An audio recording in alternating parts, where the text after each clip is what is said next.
abrogation of the 1954 order is completely serious and it is irreversible.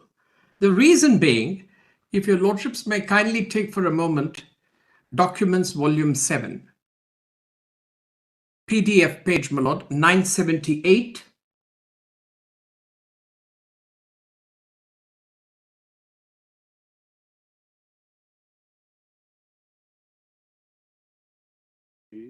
PDF 978.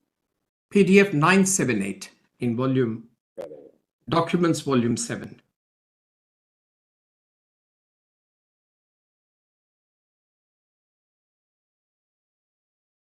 Yes. Yes. Your lordships have seen at the bottom about the resolution. Yes, we got About that the adoption of the committee and forwarded to the government. And this, my lord, if your lordship sees over the page, sir, it is essential that the report of the drafting committee, which the House has passed just now, should be incorporated in the Indian Constitution. In this connection, the President of India may possibly issue a decree under Article 370. This recommendation shall become a part of the Indian Constitution according to the provisions of his decree. And then your lordships notice at the bottom of that page, 979, this is where, my lord, it is adopted, authorizes the government of the state to forward a copy of the annexure to the government of India for appropriate action. And at page 990, my lord, it's important, please see this, 990. Your lordships will find PDF page 990, Mr. Dogra. Sir, this House had last taken certain important decision in respect of the application of certain articles and entries of the Constitution of India to our state. The recommendations of the House in this behalf had been sent to the President of India, who, in exercise of the powers conferred by Clause 1 of Article 370, was pleased to issue Constitution application to Jammu and Kashmir Order 54. I lay the copy of this order on the table of the House. And, my lord, when we look at the 54 order, like Article 35 capital A, which has a special provision in relation to the rights of residents, the same, my lord, is actually mirrored in the state constitution. Please first see, my lord, the provision relating to Article 35A, which is at Documents Volume 3, page 15, my lord.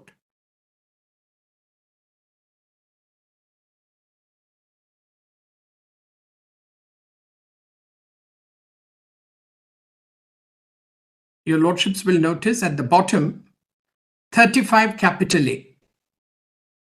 After Article 35, the following new article shall be added, namely, notwithstanding anything in this Constitution, no existing law in force in the state of J&K and no law hereafter enacted by the legislature of the state defining classes of persons who are or shall be permanent residents of the state of Jammu and Kashmir, or conferring on such permanent residents any special rights and privileges, or imposing upon other persons any restrictions as regards employment under the state government, the acquisition of immovable property in the state, settlement in the state, or right to scholarships and such other forms of aid as the state government may provide, shall be void on the ground that it is inconsistent with or takes away or abridges any rights conferred on the other citizens of India by any provisions of this part.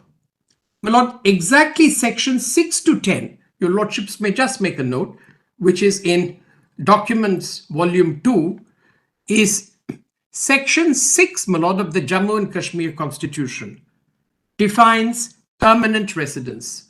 Your lordships will find that Documents Volume 2, PDF page 18. And there, my lord, your lordships will find, after their definition and references, and section 9 says they will have special provisions relating to permanent residence. Section 10, mark this, my lord, section 10 at PDF page 20 refers to the Constitution of India.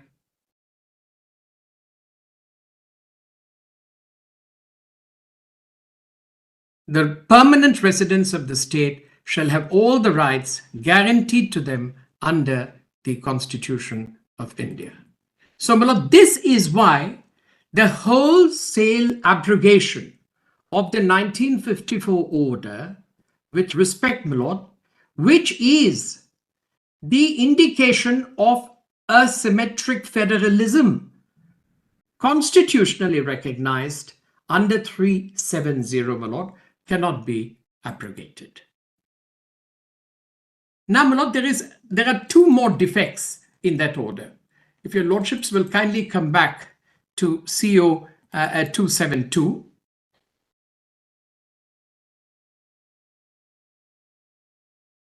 Your lordships will notice then it says, all the provisions of the Constitution, as amended from time to time, shall apply in relation to the state of Jammu and Kashmir.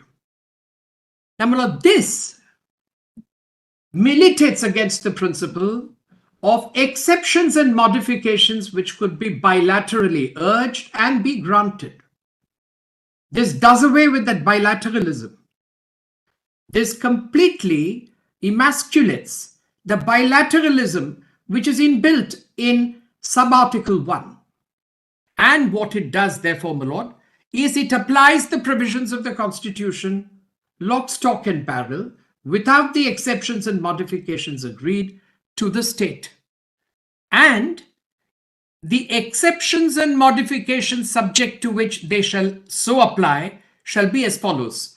So a new exception or modification is now carved out for the application of the entire Constitution. And that exception or modification, my lord, is no more than what is seemingly a change in a provision of interpretation. My lord, a provision of interpretation or to aid interpretation is an aid to construction.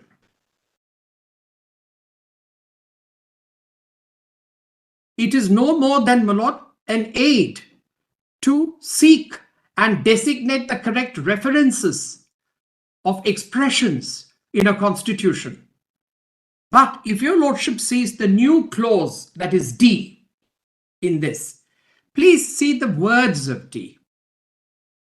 D, my lord, says, in proviso to clause 3 of Article 370 of this Constitution, the expression Constituent Assembly of the state referred to in clause 2 shall read Legislative Assembly of the state. Is this, my lord, interpretation? Is the question. Is this an interpretation? Is this exception, my lord, permissible in a clause of interpretation?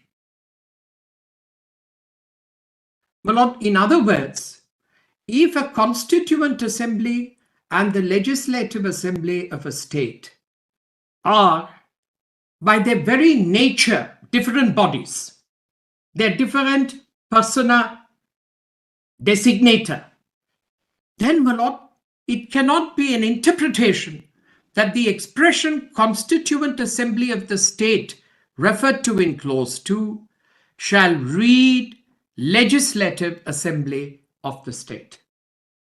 This, my lord, is a direct amendment to Article 370 within brackets 3. And that amendment, my lord, cannot be achieved by an interpretation provision. This is, my lord, insofar as 272 is concerned. Let's look at, my lord, the next order, which is 273. Page number?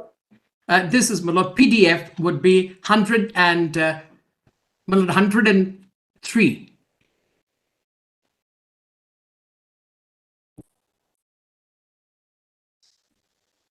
This is a declaration under Article 373 of the Constitution. Mr. Subramaniam, Sorry. you were saying that what is done by clause D of para 2 of CO 272 is to directly amend Article 370. 370 bracket 3, the proviso, and that this could not be done by resorting to the form of an amendment of the interpretative provision, which is Article Yes. 367. Yes, my lord. What if they had done that by issuing an adaptation order? My lord, now, an adaptation order which takes place under 372, I'll just show that, my lord, because that's very interesting. An adaptation order can be passed whenever a law prior to the commencement of the Constitution, which continues as on the date of the commencement of the Constitution, needs to be brought in conformity with the Constitution, the President, my lord, can pass an adaptation order. But there's also a power to exercise under the second proviso to clause 1. Yes, my lord, I'm coming to that, my lord. I'm just coming to it. If your lordship... What if they had exercised the power? I mean, because we have to test whether the power is sustainable with reference to any of the other... Yes, certainly. Certainly. I'll just do that, my lord. After the power under the second proviso to clause 1. Let us look at that, my lord. If your lordships straight away can see that at this juncture. Please see, my lord, with me. 272 says it is issued under clause 1 of 270. Oh, sorry, 370. Yes. The second one, my lord, CO 273 is a clear order under sub-article 3. Right.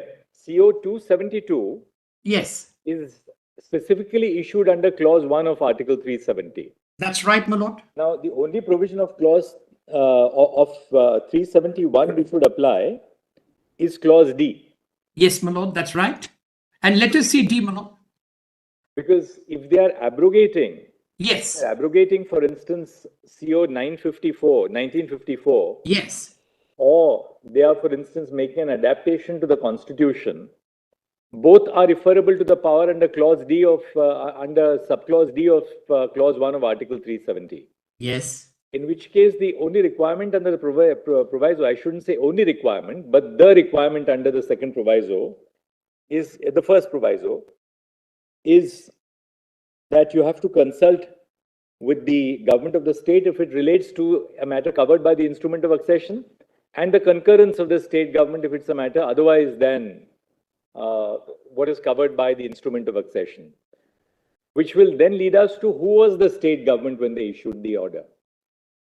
And Mullah, the question will be... powers of the state government at that stage, and for this argument, we'll test it on the basis that the powers of the state were validly vested in the President of India. Well, on a demurrer, we will proceed that he had powers. Yes. We will proceed on that footing. But the question is, can he exercise the powers under this proviso is the question. In other words, what I'm submitting for your lordship's kind consideration is as follows. The expression state government for the purpose of 370, by the very nature of that article, my lord, contemplates and validly elected, democratically constituted state government accountable to an assembly.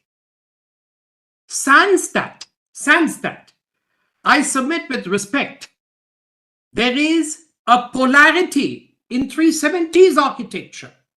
That is president on the one hand and the state government on the other. That polarity, my lord, under 370 cannot be merged, and the president cannot advise himself.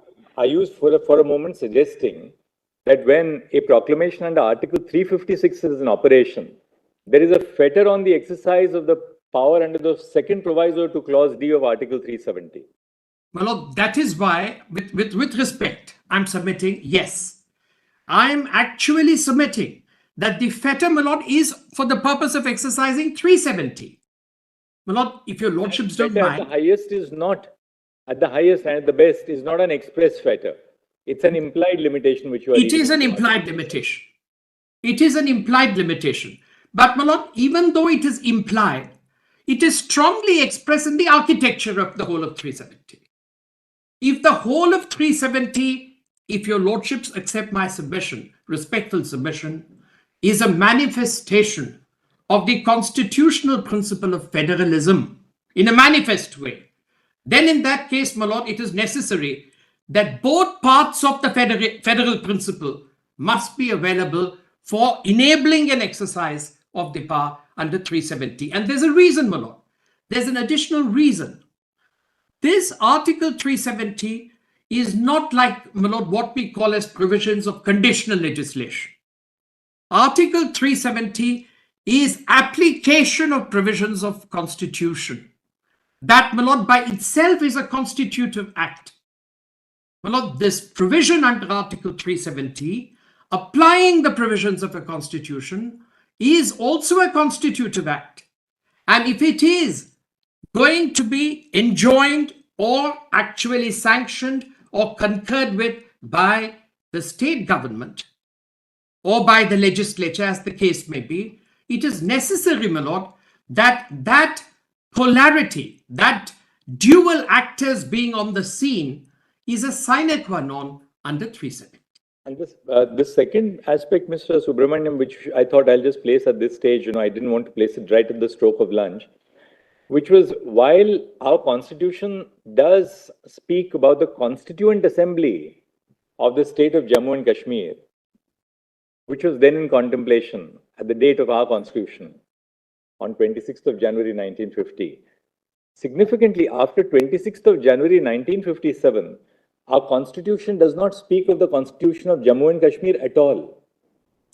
My lord, I'll say, my lord, with great respect. The reason being that the constitution of Jammu and Kashmir, my lord, was a product which was envisaged because there was a constituent assembly. But the way it has happened is the Constitution of India, my lord, the applicable provisions were brought into the J&K Constitution, and the J&K Constitution, my lord, had its own chapters, which I have pointed out for your lordship's consideration, therefore, establishing its framework. Our constitution speaks of only one institution, namely the Constitution of India, and the Constitution of India as it applies to the state of Jammu and Kashmir, subject to modifications and exceptions. That's right, my lord. Therefore, the only document, the only compact, or the only basic document that is within the contemplation of our constitution is this constitution itself. I agree. But, my lord, now the question is, was J&K Constituent Assembly not tasked with a framing of a constitution? That is clear from sub-article 2 of 370. Under 372 and 3, my lord, if your lordship sees both these articles. Post 1957. Yes. Post 1957, neither the government or the legislative assembly of Jammu and Kashmir, nor for that matter, the political establishment in the rest of the country represented by parliament, nobody ever thought of amending the Indian constitution to bring the Jammu and Kashmir constitution expressly within the fold of the Indian constitution. My lord, it may not be necessary. I'll tell your lordships why, if I can, my lord, if I may humbly urge, for your lordship's consideration. The constitution for Jammu and Kashmir is intended to be applicable to the state of Jammu and Kashmir. But it is a constitution because it is framed by a constituent assembly. But there could be. The constitution of Jammu and Kashmir imposes limitations on the power, on the executive power of the union, and on the legislative power of an organ of the union, namely parliament. The constitution of J&K doesn't impose any fetter.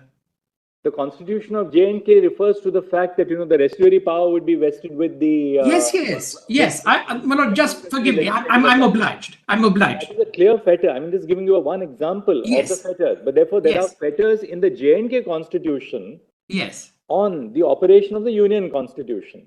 Well, this is actually the asymmetry. It was not necessary after 1957 for the constitution of the union, which was now the only constitution for the entirety of the country, including Jammu and Kashmir, which had acceded to India. Was it not necessary for the Indian constitution to be amended to recognize some other constitution as an intrinsic part of this constitution? Well, what they did was, in the order, 54 order, I'm answering, my lord, the Chief Justice's question as an example. I'm answering the question, my lord. If your lordship sees the 54 order, the subject of stateless was omitted in its application. So what we have done is, with the help of the 54 order, we have imposed fetters on the constitution. Well, that's the point for your lordships to consider. The 54 order, by saying that under Article 246, only Article 1 will be read, 2, 3, and 4 were initially omitted in the 54 order. Subsequently, 3 and 4 were omitted. Only 1 and 2 were retained. And in the lists, namely in the 7th schedule, the state list was completely omitted. It has been omitted, in the order itself. So what I'm submitting is, when your lordship said that there is a certain degree of denudation of power which otherwise is available under the constitution, like say for instance entry 97, entry 97 of list 1, but entry 97 of list 1 was in the 54 order deleted.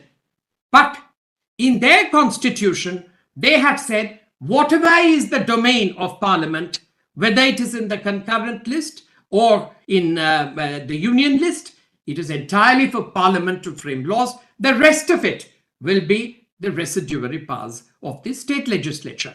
So, this is what I meant, that the two talk to each other. The orders, that is 370 orders, and the Jammu and Kashmir constitution, they both speak to each other. As your lordships rightly said, there are some carve-outs for Jammu and Kashmir, but those carve-outs, my lord, are volitionally done. Those carve-outs in the order of 1954, by giving them this sense that you have freedom to legislate in your spheres, was a conscious carve-out. That is the point I'm making. But that's the problem, Mr. Subramaniam, because as you rightly said that these were volitional carve-outs. So, just as the union has therefore issued those COs right from 1950, 1952, 1954, unless there is some higher constitutional precept which prevents them from modifying that carve-out, what is there to restrain the union from modifying the terms of that carve-out? Unless we were to make the Jammu and Kashmir constitution a part of our constitution to impose fetters on the power of parliament or the executive. May I answer? Otherwise, may I endeavor to answer? It arises about concurrence.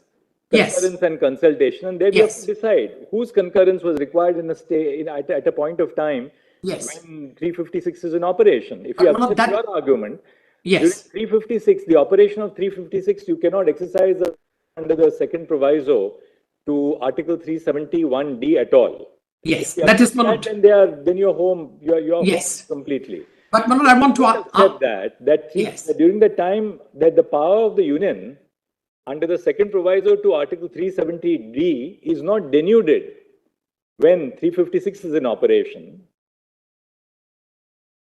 In that event, the union was clearly within its power. For instance, suppose 356 is in operation. All the executive powers of the state are assumed by the union. Who issues an ordinance in the state? An ordinance has to be issued in a state. Yes. Any state of the Union of India. Powers under 356 are assumed by the President of India. Urgent circumstances arise and an ordinance has to be issued.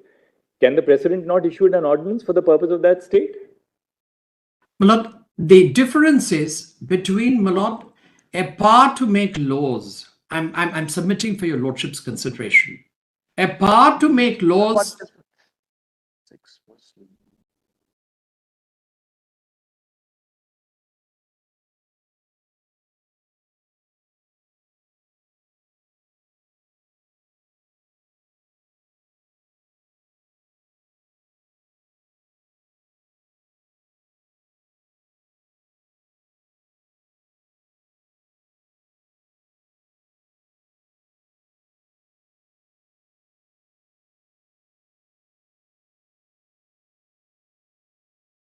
My submission is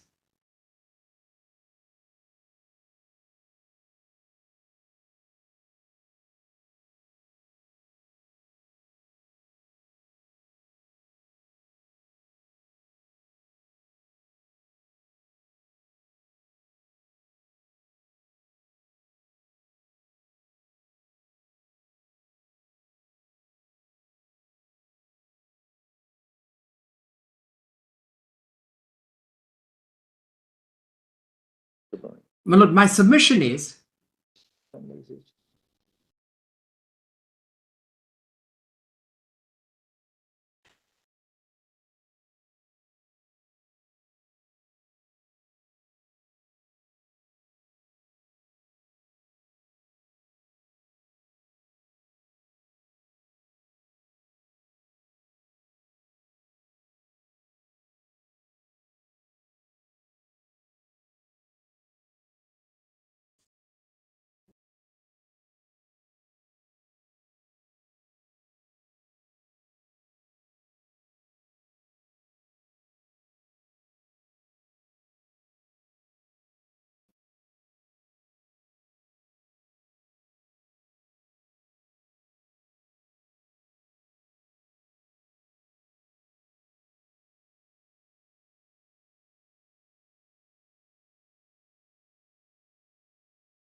Subramanian. Yes. Lord, I wanted to answer your Lordship's observations in a serial order. The first is your Lordship's asked about the Jammu and Kashmir constitution being absent. It is not, my Lord, it is absent. It is actually, there is a recognition of the position of the constitution because many parts of our constitution under the 54 order were not applicable to the state of Jammu and Kashmir. That's the first. The second is, my Lord, the Jammu and Kashmir itself has fundamental features, is acknowledged in a passage of Chief Justice Sikri in Keshavananda Bharati's case. I'll point it out. Thirdly, as far as, my Lord, the power under Article 356 is concerned, it is conditioned, my Lord, for a certain purpose. Your Lordships have already heard submissions on it. Article 370, my Lord, does not, it is completely alien to the purpose of 356. Article 370, my Lord, is a case where there has to be bilateralism in the very nature of things. If your Lordships were to read the transposition of power in the governor and in the president, then, my Lord, the net effect is that even though Article 370 begins with a non-obstant clause, my Lord, it will be rendered nugatory. My Lord, the reason why special powers are there are only when they are conditioned by emergent needs. The scope of 356, my Lord, is emergency. And, my Lord, it is well settled. Even whatever is done during a president's proclamation in 356 cannot be irreversible. It cannot be final. My Lord, that is why it is an interim arrangement for the continuance of the Constitution under 356. Under 356, my Lord, it is not intended to be a reservoir for power for actually exercising powers under the Constitution which have nothing to do with emergency. They have nothing to do at all. Then, my Lord, I say that 370 is outside the ambit of 356 because it is not germane to the purposes of 356. And 370 contemplates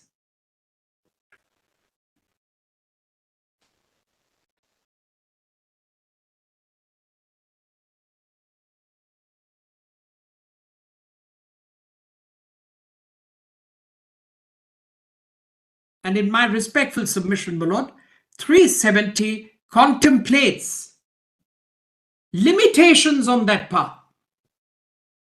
These are, my Lord, express limitations. And these limitations, my Lord, cannot be obviated by taking recourse to 356. That is the point I'm making. Yes. These are, my Lord, express limitations. So, my Lord, I submit with respect 370 also, my Lord, is a power which is coupled with a duty. And the obligation, my Lord, under 370 is to act consistent with the very purposes of 370. And the very purpose of 370, my Lord, was to enable another assembly to take a decision, and both of them, my Lord, work together. That is, my Lord, the scheme as far as 370 is concerned. Mr. Subramaniam, now what is the next limb of your submission? Yes. Now, my Lord, the next limb of the submission which I wanted to urge is, my Lord, your Lordships have looked at those 4 judgments under 370. Yes. My Lord, I need to bring something to your Lordship's notice in those judgments. Only what is relevant for my purpose. My Lord, all those judgments, in my view, postulate the continued existence of 371. And the judgments clearly establish that notwithstanding the cessation of the Constituent Assembly, 370 would operate. And my Lord, there's a reason why it must operate. If the Jammu and Kashmir Constitution, my Lord, has to operate, 370, my Lord, has to be in existence. The application of the provisions of the Indian Constitution can happen only through 370. And because it has happened through 370, my lord, 370 cannot be used to self-destruct. It cannot be used to modify or amend itself. This, my lord, is established in the judgments itself of your lordships, which I'll presently point out. The second is, in Sampat Prakash, there is, my lord, an express statement which is supported by legislative record that the Constituent Assembly did not abrogate but insisted on the continuance of Article 370. If that is so, my lord, I submit that Sampat Prakash takes the position that 370 is there to stay. And my lord, there is another important aspect. Why is it that the J&K constitution was not taken note of by an express constitutional provision? The answer to that also is as follows, my lord. The power to amend the J&K constitution, being a constitution created by a constituent assembly, can only lie with the body which has been created by that constitution. That, my lord, is settled law.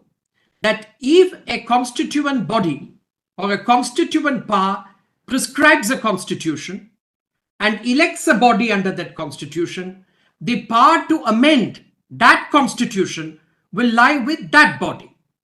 So the body, my lord, which is competent, I'm so sorry, my lord. But Subramaniam, on that there may be a slight issue for the simple reason. One, when we read the earlier part of 1954 order, it was quite clear that the Indian Constitution has been adopted with the omissions and modifications. We may call it a J&K Constitution. It may have been referred to as J&K Constitution, but what is adopted is the Indian Constitution with exceptions and modifications. One. Number two, Article 370 by very nature is very flexible. It's flexible. And normally constitutions are flexible in time and space because they are made once, but they last for a long time. Yes, we have the basic structure doctrine, and that argument of yours that basic structure is there. But if you look at 370 itself, it's a flexible article. It says that modifications can be done to ensure that the Constitution of India, as applicable to the state of J&K, should assimilate whatever is applicable in other parts of the country.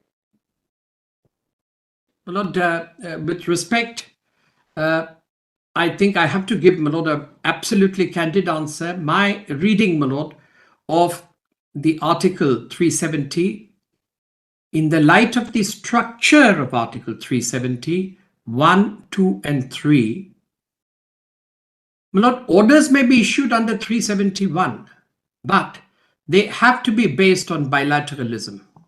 And that bilateralism is necessarily to involve what is agreed upon by the state or in turn the legislature. Sans the state, sans the legislature, I submit, my lord, it will not be consistent with constitutional principles to interpret 370 as if it can be done unilaterally. Well, the choice is as follows. Can the power be exercised under Article 370 unilaterally? My answer is no. The second, your lordship said it is a constitutional power. I completely agree. Third, but my lord, asymmetric federalism by its very definition means special provisions for special places or states. Like, my lord, you have provisions in the Constitution.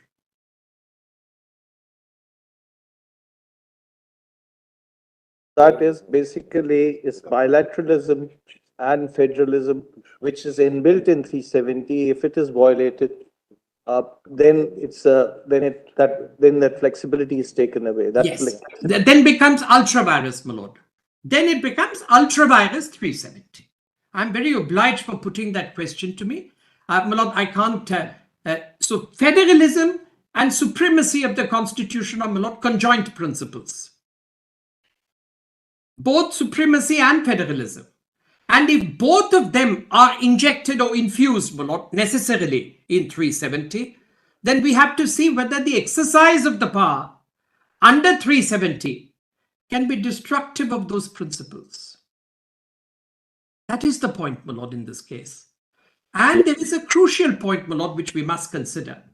The Jammu and Kashmir constitution, my lord, can be overturned, repealed by that legislature. But it cannot be abrogated by us. My lord, that constitution is also a document. It is also a document which is a legal document.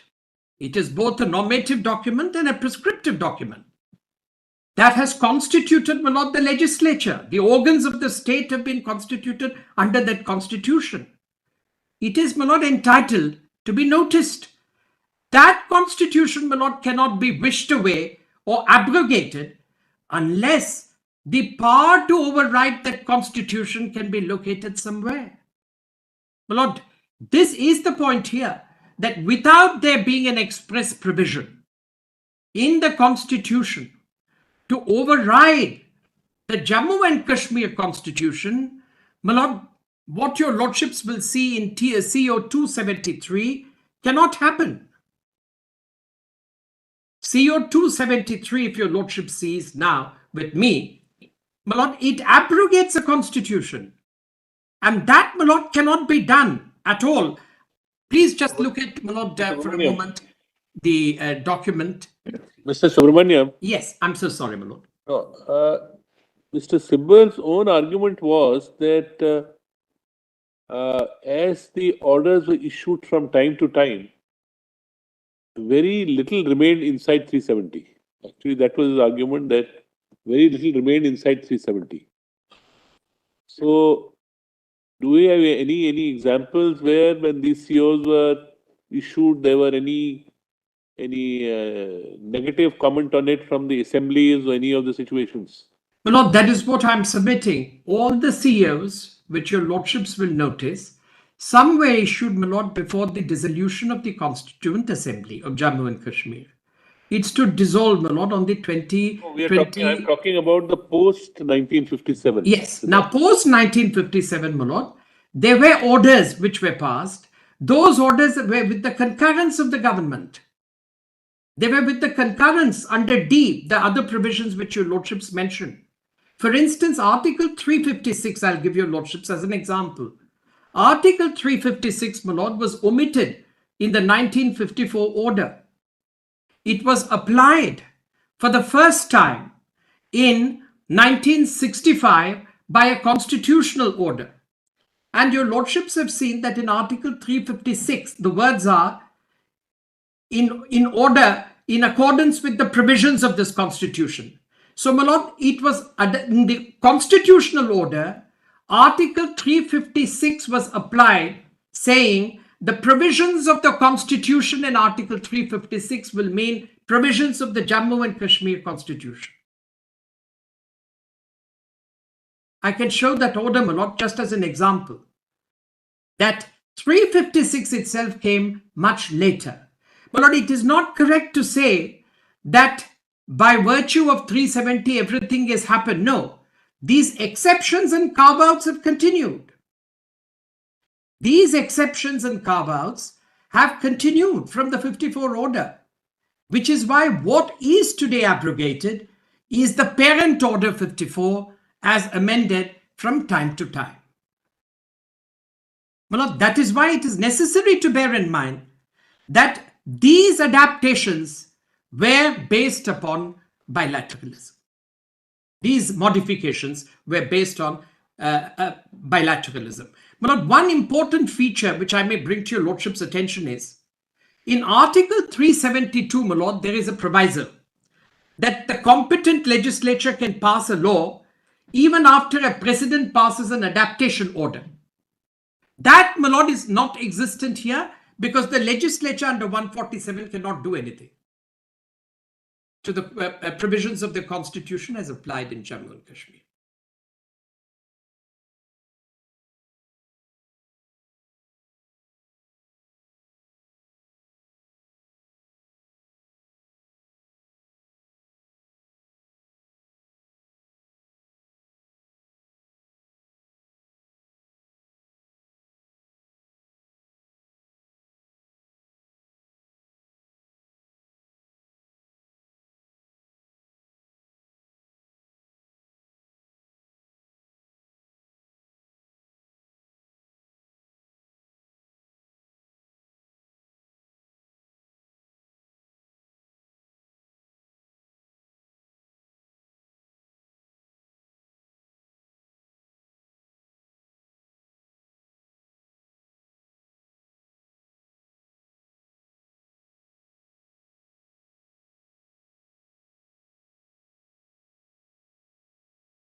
May I, my lord?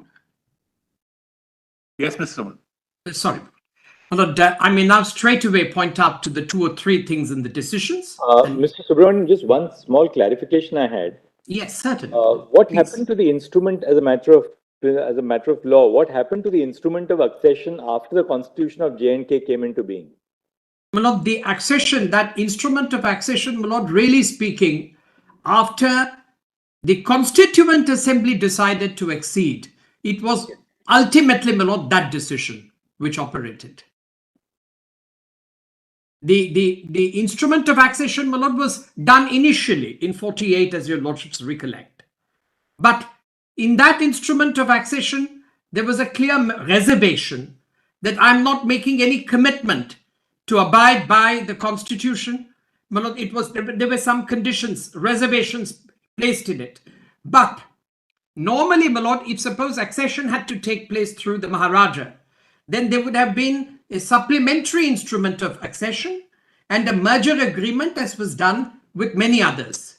So Whereas once the here, Constitution of Jammu and Kashmir recognizes that Yeah. Jammu and Kashmir accedes to the dominant status of India, yes, that it becomes a part of Yes. India, yes. would it be correct to say then really that instrument of accession ceases to exist as an independent document in that sense?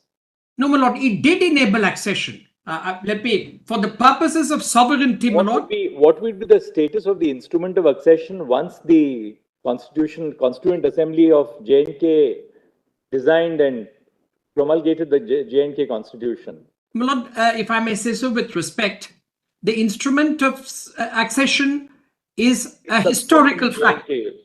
It's Would a it be historical subsumed in fact. that?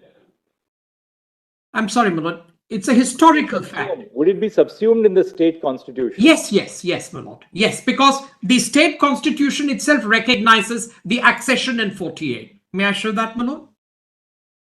May I show that? The constitution itself recognizes. Uh,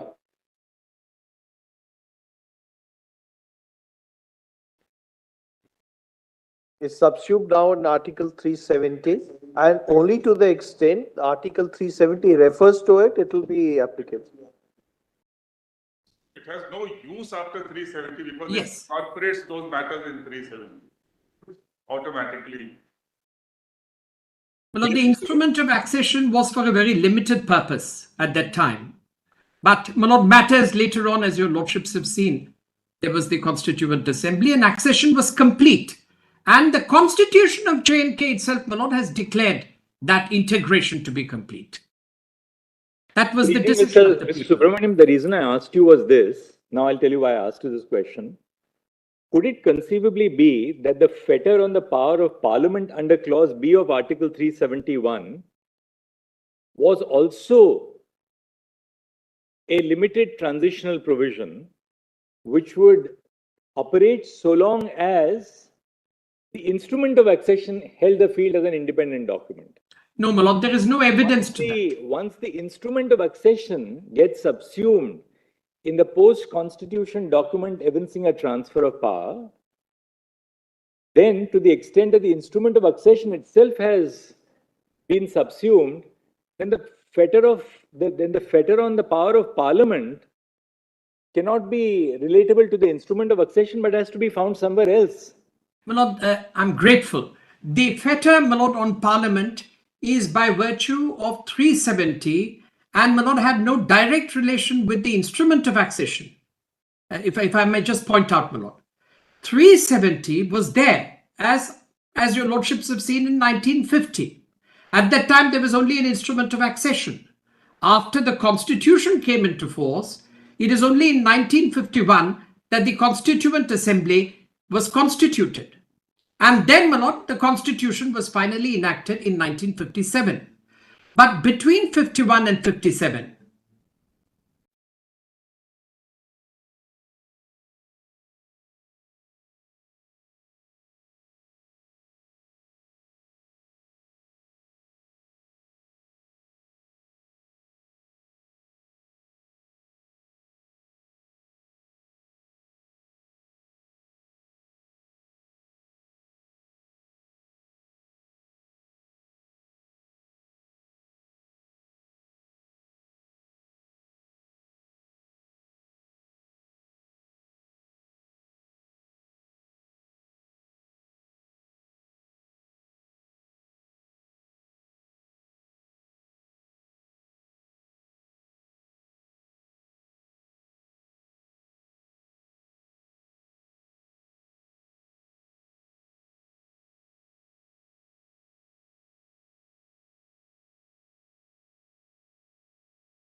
My lord, the instrument of accession, my lord, is already on the record. It is in document 1. As we've seen, Yes, your Mr. lordships Subramanian have taken seen. us.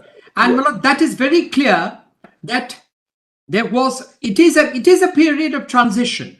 But that period of transition and the fetters being imposed on Parliament, my lord, that was not the cause of 370. If I may say so, I've understood what your lordships are putting to me, that before a new sovereign body of legislature takes complete effect, is it not correct that the old is wiped out, or there may be some a purely transitory provision? But this is not, my lord, a transitory provision. That is why, my lord, E370, in its true essence, is not treated as a transitory provision, but is actually a substantive provision meant to operate over a period of time. Then, my lord, it is clear that concessions which have been sought and granted by, my lord, again, by the Union government, by accepting the recommendations of the Constituent Assembly, I submit, my lord, with respect, then they get embedded into law by operation of 370, as well as, my lord, by virtue of Section 21A of the Government of Jammu and Kashmir Constitution.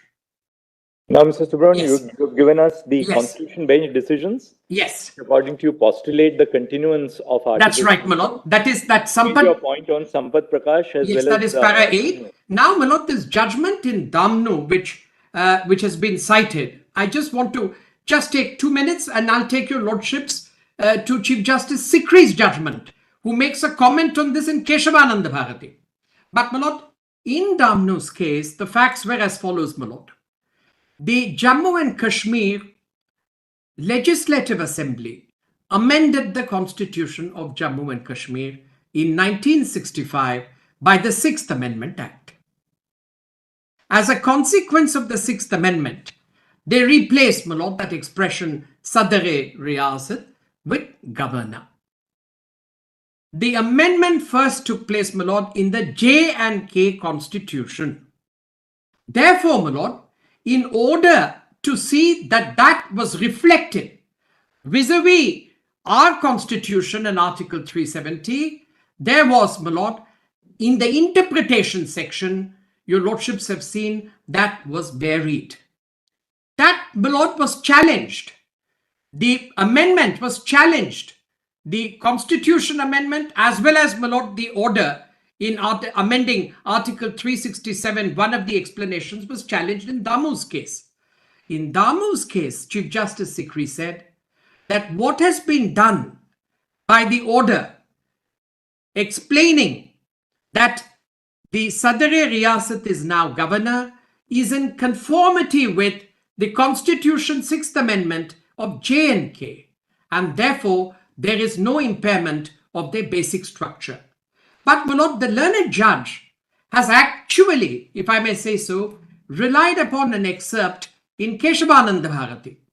In Keshavananda Bharati, where, my lord, the word amend was so widely worded, if your lordship sees one paragraph in Keshavananda Bharati, that is, my lord, that is Case Law Volume 15, and the relevant portion, my lord, which I wanted to show, is para 306, PDF page 174. And Chief Justice Sikri, my lord, refers to his own judgment. And he refers to it, my lord, to support the position that the fundamentals of J&K Constitution were not impaired. Please see para 306, PDF 174. Reference may be made to Muhammad Maqbul Damnu versus State of Jammu and Kashmir, where this court repelled the argument of the learned counsel that the amendments made to say Mr. Subramanian, just 1 second. You are on Case Law Volume 15, 1.5, my lord. 1.5, Yes. and PDF page PDF page 174, my lord. 174. Yes, 306.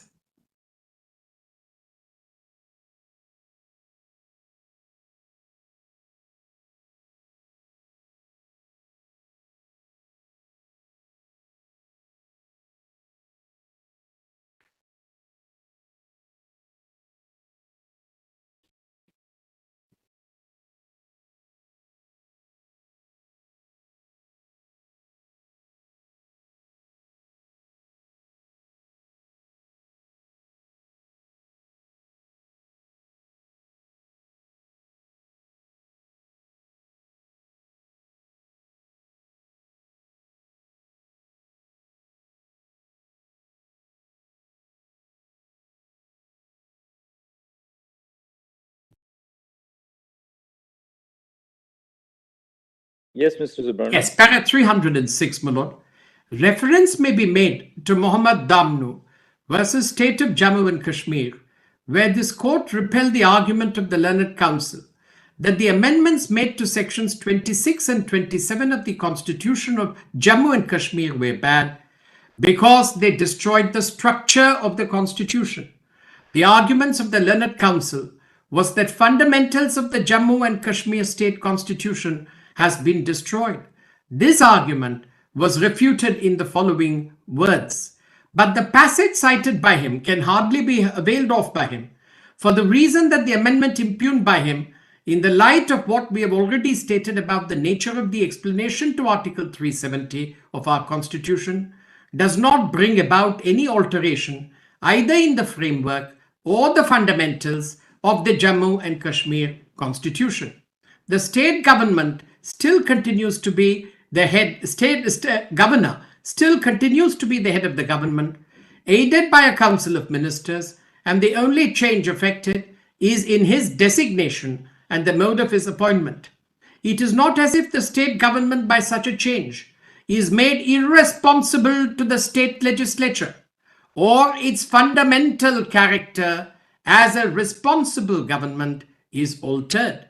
And then, my lord, please see the last sentence. There is no question of such a change being one in the character of that government from a democratic to a non-democratic system. Right.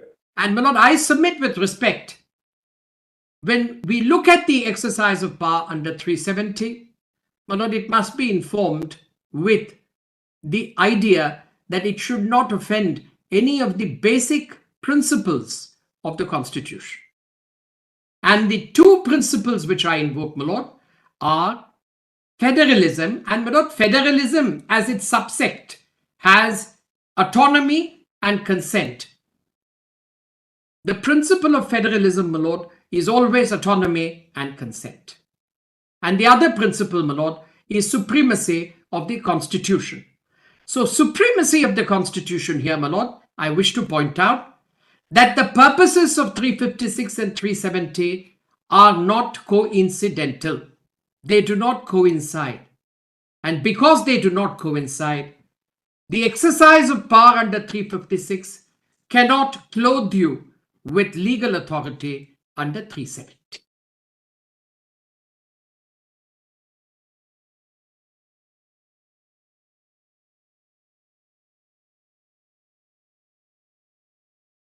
Now, what else, Mr. Subramaniam, remains I for you? think, my lord, I've kept my word.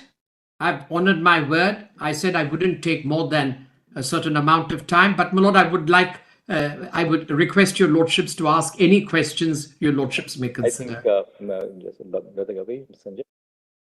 Been doing, Mr. Subramaniam. Suryakanth. Thank you so much, Mr. Subramaniam. Thank you, my Very lord. brief I'm and very- very incisive. Thank you very much. Thank you. Thinking. Grateful, Thank my you lord. Great. very much. Mr. Zaparsha.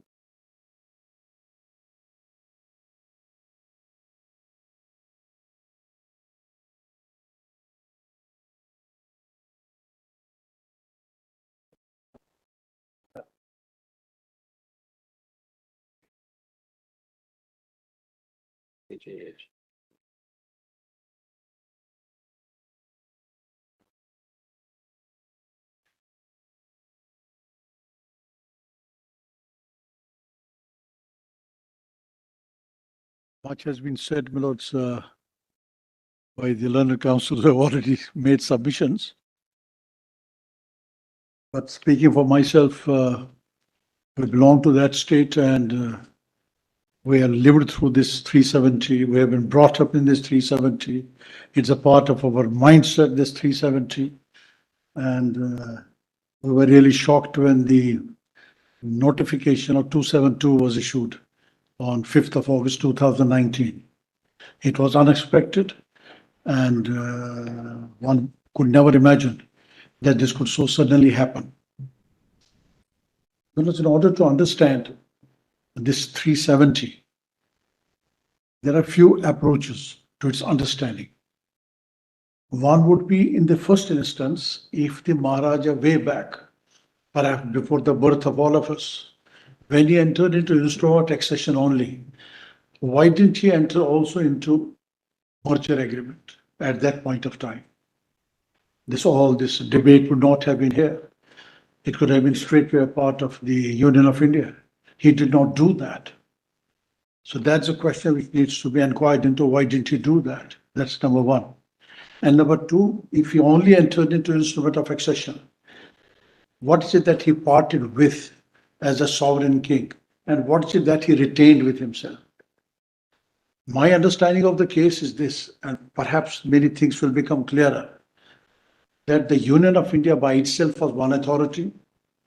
This Maharaja of a state, of a very large state among the native states, was another authority. When the Indian Independence Act was passed, Government of India Act 35 was applicable. They became all independent sovereign states. All these native states, including the state of Jammu and Kashmir. When we proceed on that premises that they became independent sovereign states, then comes the question of accession to either of the dominions.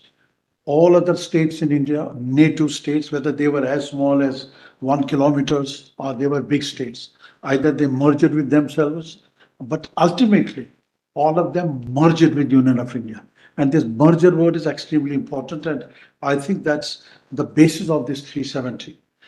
He did not enter this merger agreement at all. He entered into standstill agreement only with Government of Pakistan. The Government of India did not agree to enter into the standstill agreement. This was the situation in 1900, prior to 1947. Nonetheless, because of the extraordinary situation which arose in the state of Jammu and Kashmir, having no choice in the matter, he enters into this instrument of accession on 26th of October 1947. What does he do under this? He, in simple language, he says that the Union of India will have the power to make law for defense, communication, and foreign affairs. He doesn't give any other power to them. Only these three subjects. But for remaining subjects, I mean, running a country, you need so many laws. For remaining subjects, he retained all the powers with him under clause 8 of this instrument of accession. Now, in the absence of merger agreement, obviously these laws, this power to make the law, and where he had this legislative autonomy, would not have been transferred in the absence of such an agreement. This is the situation. He left. Thereafter, he asked his son to take over. His son takes over Dr. Karan Singh. He also does not enter into any kind of merger agreement or supplementary agreements.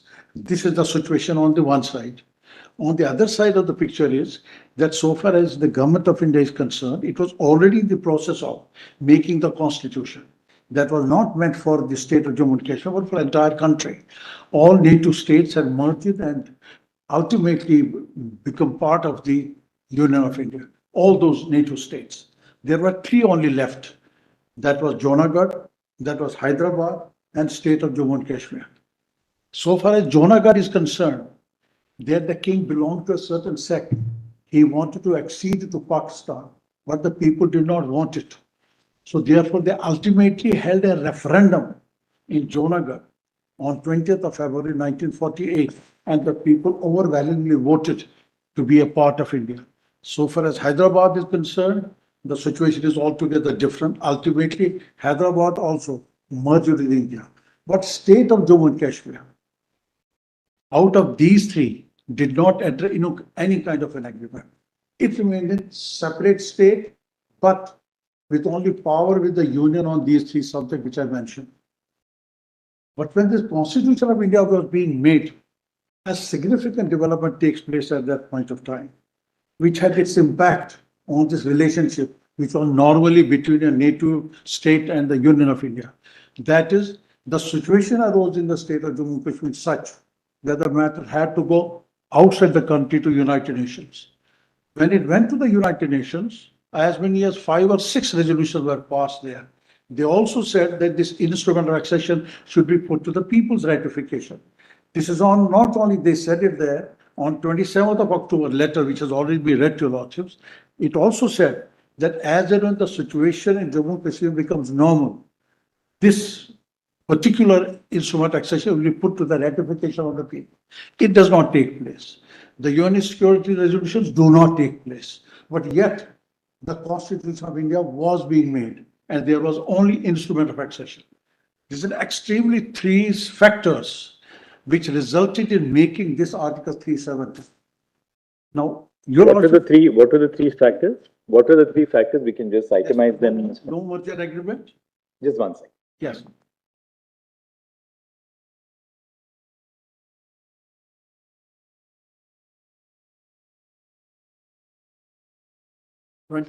October 1947 letter of the Governor General.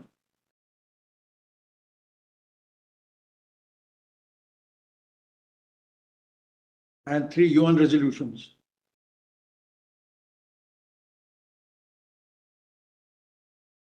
Zafar, who are you appearing for? We'll just for matter of record. Appearing? Which petition are you appearing? Bar Association. Bar Association. Yeah. Which is that writ petition number? 1268. I may be excused for because my files are not that organized as I see my senior friends who are not much used to this. You possibly don't need. System. We still have physical files with us. I may be excused for that. But I don't think you need the files. We also have my AR will give a lot of the number.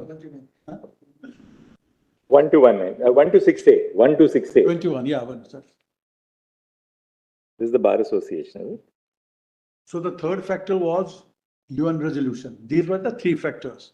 Now this is the situation preceding making of this Article 370.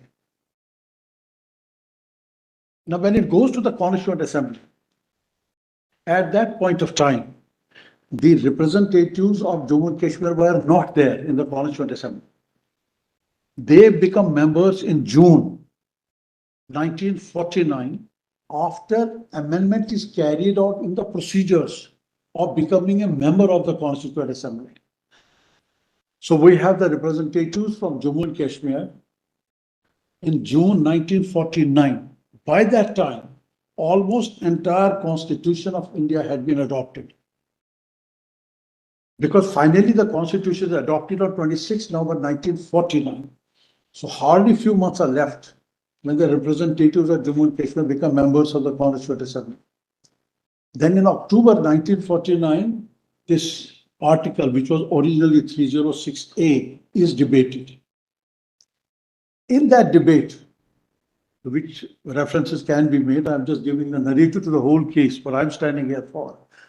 There, the mention expressly is made that look here, the position of the Jammu and Kashmir is uncertain. Why is it uncertain? It was uncertain because number one of the Governor General's letter of 27 for 1947 and the government of India being entangled, that's the exact word used in the Constitutional Assembly debates, being entangled before United Nations. So one doesn't know what happens, whether this is going to stay, this is not going to stay, whether it should merge with India, it should not merge with India. This is the situation existing. And it is in this background that somebody had to think of, what do we do with this state? It had entered into instrument of accession. It was one of the federating states, if I put it that way. But this was not fully a federating state, like any other state, because of the absence of merger agreement. So some way had to be found. Madhur's observation was correct, that after this instrument of accession is executing and 370A is made. If we look at 370A, it seems to absorb, subsume within itself that power which the king had, the Maharaja had. What is the power which he had retained with himself? He had retained the entire residuary, if I say so, sovereignty with him. What was the concept of sovereignty? The power to make the law. What does it mean, sovereignty? That is the whole thing. The power to make the law. He had retained that with himself. I'll make the law, except on these three subjects. Law related to defense, law related to foreign affairs, law relating to communications. All other powers I will retain. Then the question further arose, now what happens to Jammu Kashmir? We need a constitution. How do we run the state? We earlier had a constitution of the Maharaja, that's of 1996. But the structure of the constitution was different. There was Praja, there was the king, he had the exclusive power under section 5 and 6 of that act, he could do anything. But since the democracy had set in, so therefore that particular constitution had become inappropriate. That's why Dr. Karan Singh in his communication said, because of the change of situation, we need a new constitution. Why the need for new constitution? Because the state had retained with itself the entire powers. So here essentially also we are concerned with the right of the state of Jammu and Kashmir. It's not the right of an individual. It's not simply the right of the people of the state. It's the right of the state which is in question. That what kind of right is this state possessed under the instrument of accession? So, sir, this Article 370 is based, according to my perception, it is based, number one, that it subsumes the sovereignty which was retained by Maharaja, number one. And number two, at the same time,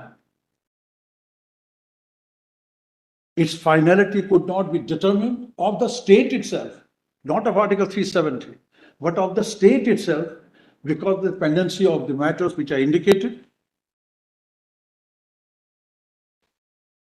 Mr. Jafar Shah, what is the second point? The first one you said is that Article 370 subsumes the sovereignty which was retained by the Maharaja. And number two, I said, So when you say subsumes the sovereignty, are you therefore suggesting that sovereignty still continued to reside in the state? 370 itself, but which kind of sovereignty? 370. Sorry, yes. Power to make laws, sovereignty or power to make law. There could be semi-sovereignty, quasi-sovereignty, there are different types of sovereignties.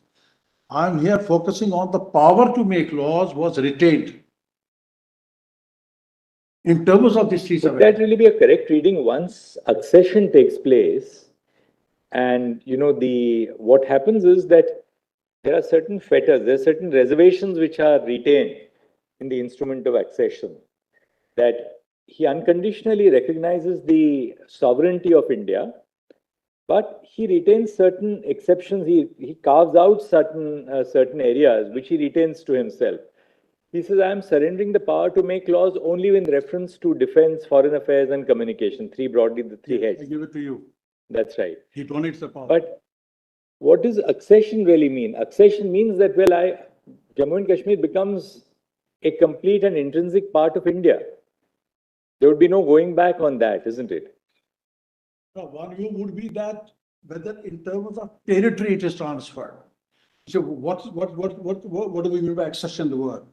One would be the territory itself is transferred to India, means that de facto the union government is in possession of the state of Jammu and Kashmir, but de jure, the sovereignty is not transferred to the Union of India. Or would it be the correct reading would be that for that matter, say, take any other state. Take the state of Uttar Pradesh, Maharashtra, Yes. Tamil Nadu. Yes. There are certain fetters even on the power of Parliament to enact laws. Parliament cannot enact laws at all with respect to List 2. Parliament can enact laws only on List 1 and List 3. In relation to, say, NCT of Delhi, which came in 1992, Parliament can enact laws on List 1, 2, and 3, but the state legislature of Delhi cannot enact laws under List 2 on entries 1, 2, and 18. So there are different models which the Constitution is following. Possible, yes. What seems to happen with the instrument of accession is that sovereignty is transferred and recognized in the dominion of India. But the power of legislation, because legislation is an incident of sovereignty, but legislation is not the entirety of sovereignty. Legislation is one aspect of sovereignty. On that aspect, namely legislation, the power is not entirely recognized as inhering in the Parliament of India, which it otherwise has in relation to the Union List and the concurrent list. But notwithstanding this, the instrument of accession says that unconditionally you are acceding to the dominion of India. No. With Just one. Paragraph 4 of the letter says, I hereby declare that I accede to the dominion of India. accede. C8. And then he says that if an agreement on the assurance that if an agreement is made with the Governor General and ruler of the state whereby all any functions in relation to administration of any law so and so shall be Supplementary agreement. exercised.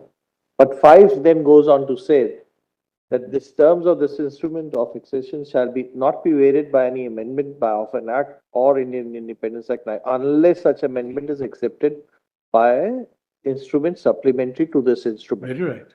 Now, what He doesn't- happens is when in the He does not- constitution, when one is accepting that you are now merging with India, except these powers will be, or as pointed out, these legislative powers or these administrative powers will be still vested with the ruler. And it is subject to the condition that by supplementary instrument that can be further diluted, not the power taken already, the sovereignty which we have merger which has taken place, but with regard to that. Then when you become a members of the Constituent Assembly, and then you decide how it goes about with passage of time, you participate in the minutes. Then there's a Constituent Assembly also for the state of J&K. Now, will it be correct to then go back so much in point of time? First of all, my lords, what you also read, kindly see clause 8 also, which gives to the Maharaja, he retains all the powers with himself, except in respect of these 3 subjects.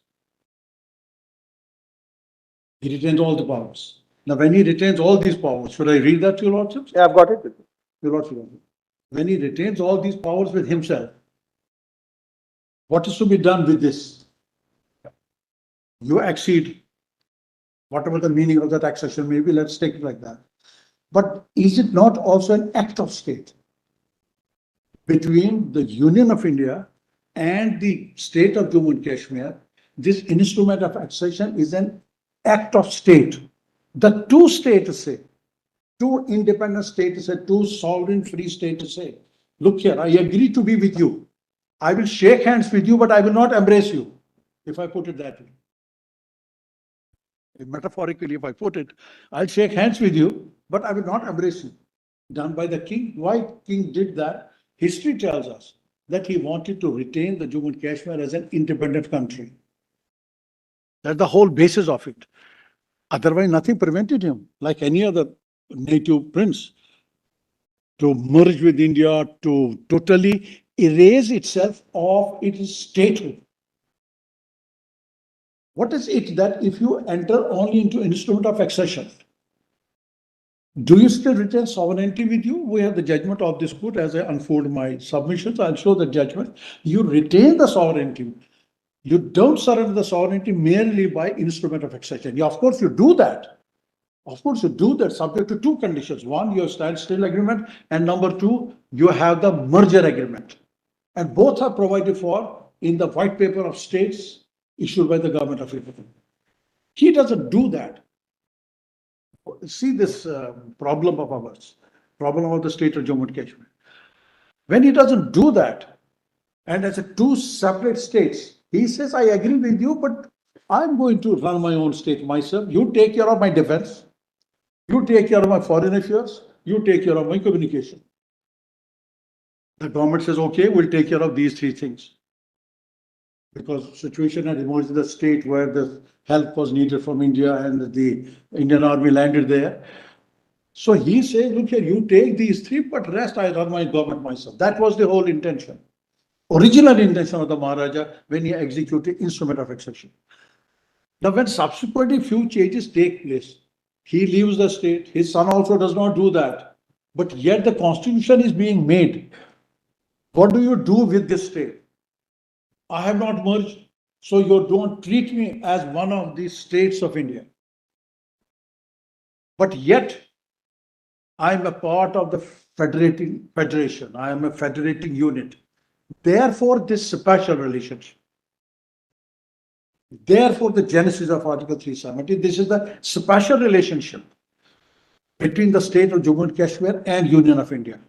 The extent and other things, we'll debate that as well. But this is the special relationship between the state of Jammu and Kashmir and the Union of India. What should the Constitution of India do with such kind of a state, which has not merged, which has yet asked me to make laws for it, and yet remains separate? Therefore, 370 makes mention significantly of instrument of taxation and making of the constitution. Because constitution was required. The state did not need 1939 constitution at all. Constitution was required.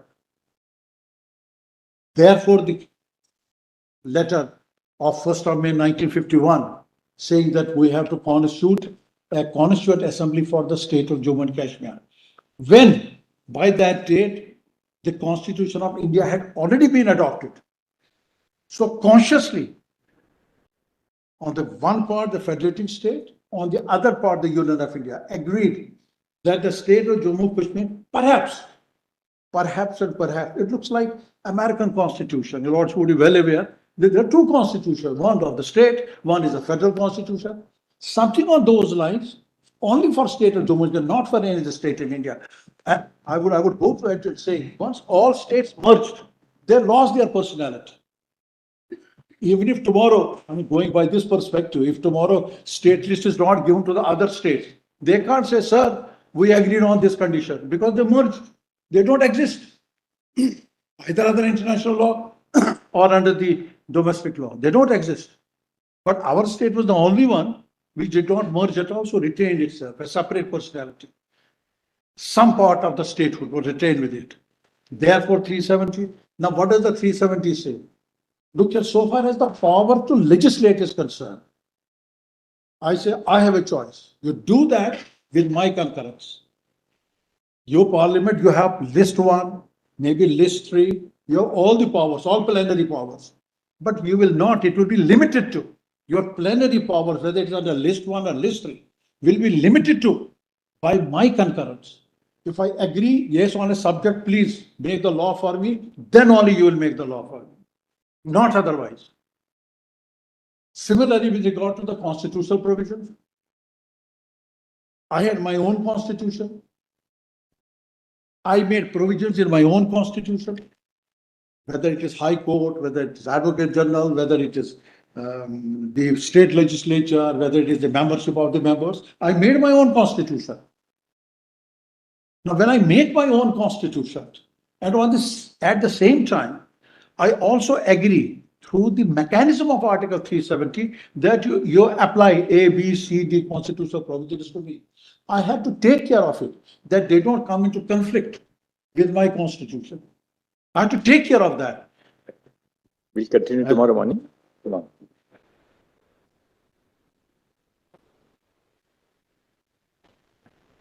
But you can make an objection provided there is some dimmer on our side.